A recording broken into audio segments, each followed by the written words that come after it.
Charles, welcome in, Charles. How you all doing? Hope you are fine. Depends on the time you are watching from. Is it morning or night?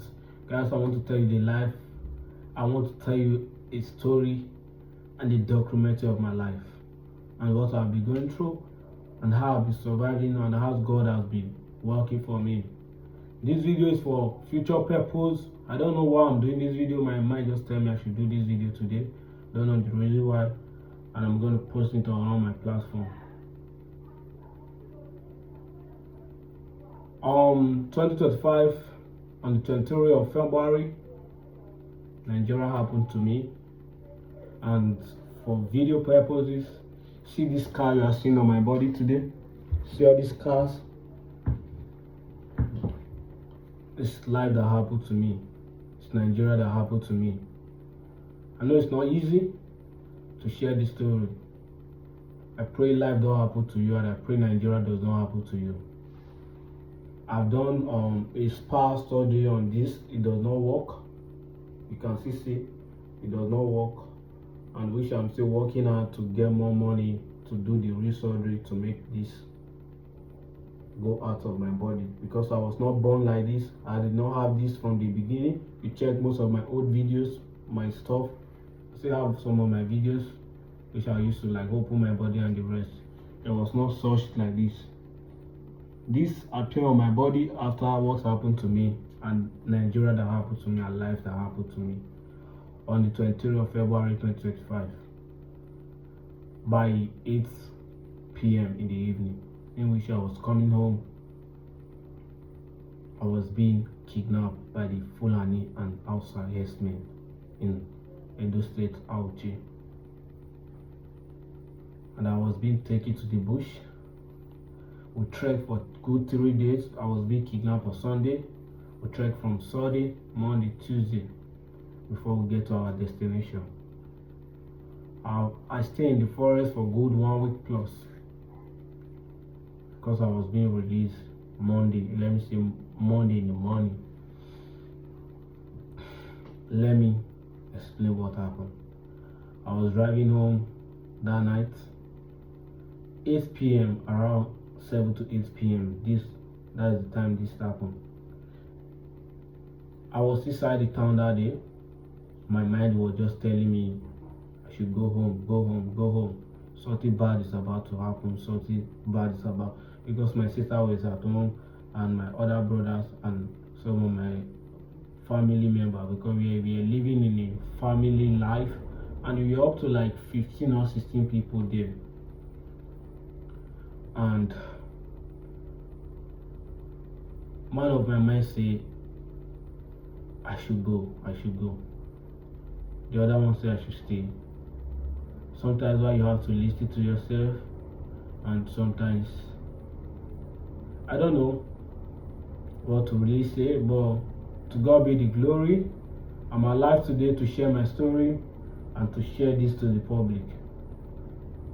On the 20th of February, I was coming home, and immediately I saw my junior brother. He was coming from the village. One, he did not call anybody. He did not text anybody that was coming. It was already 8 p.m. and his phone was off to see how God works. His phone was off.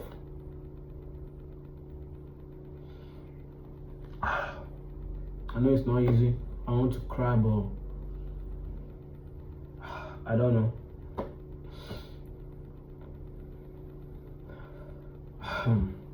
The phone was off, and I was driving to see how God worked in miraculous way. I was riding on my bike. Instead of me to tell my junior brother to enter the bike, I tell him to start following me, to start trekking and following me on the back. I drove front. Immediately I saw him, I have to stop there, call that I was coming. They should just open the gate so that I could just drive in fast in case of anything. We have a dog in our compound, and front of our house there was some bush surrounding and some other like uncompleted building and the rest.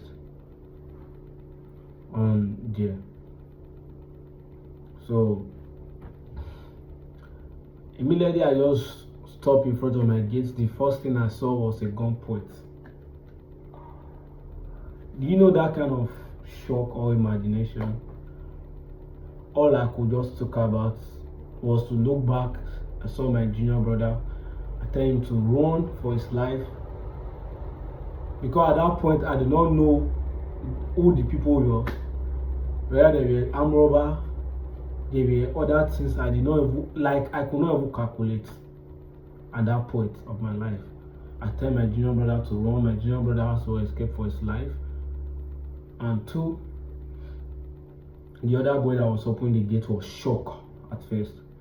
I tell him to run, and definitely he managed to escape and run into the compound back. The gate was a bit open, and I have to fail my bike and start running. And I escaped from the people.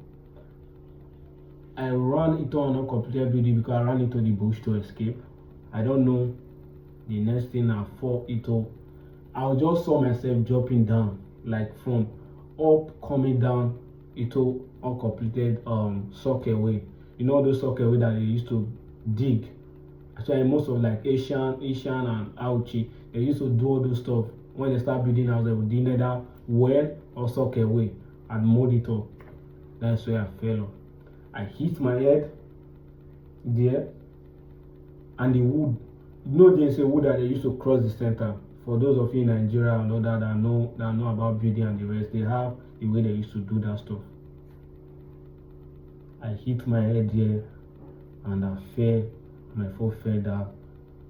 I could not start off from I could not get myself at that moment to jump back from the socket away.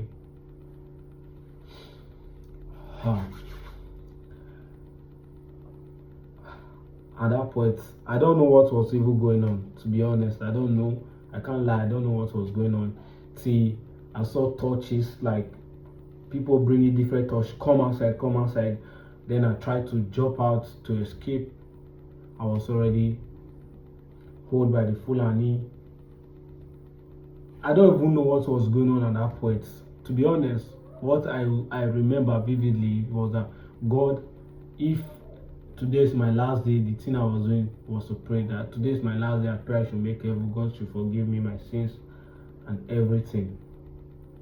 And before then, I went into the school hostel because I went to visit one of my friends in town.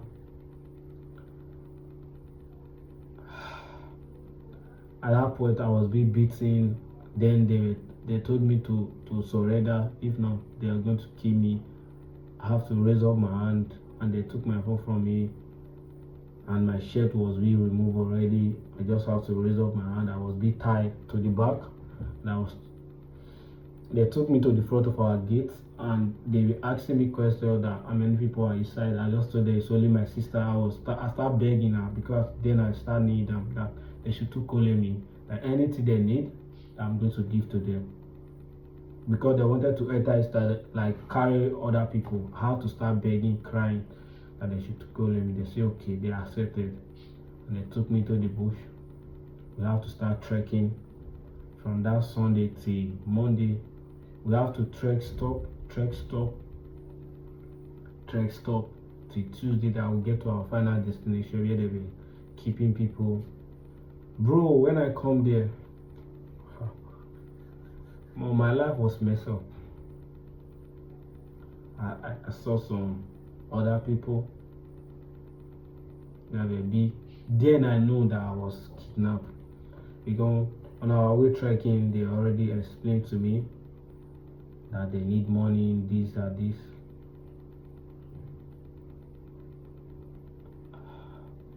Then my dad called.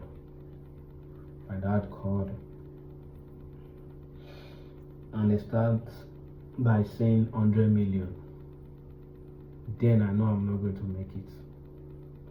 Because when I heard of 100 million, my dad is a farmer, my mom is a farmer, and I was the second born. Like, as I'm the third born, but when it comes to boys, I'm the second born.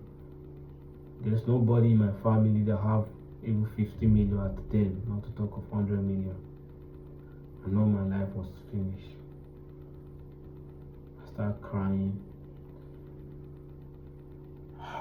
From that Tuesday, they start beating me. Anytime I'm going to make call, they will start beating you. They will beat you from that call. Middle of the night, they'll wake you up, start beating you. On Tuesday, Tuesday, I think on Tuesday, Tuesday or Wednesday, another person, because other people that I met, I don't know how they diverted them. It was only me, few of the people take away. Another boy was kidnapped to come and join me. I was still like, I could not, to even, they did give you good, like, I was not even taking off food. Throughout the week I stayed there, I did not bathe, nothing like, I did not even change my boss out, I did not even change my clothes. I was smelling. At that point, I don't even know what I was thinking. I think the only thing I used to do then just to wake up, pray that God, if I should not make it, that I should make heaven. I think that is the most important thing I was doing then. And any time I'm on call with my mom and my dad, I'll just tell them that if I was not able to come out, they should not cry much. And I think at that point my life was shambled, and I was finally released Monday in the morning. And when I was released, I didn't have this stuff that you see that I showed. I have to go to hospital, do tests, run some stuff, and do some treatment and the rest.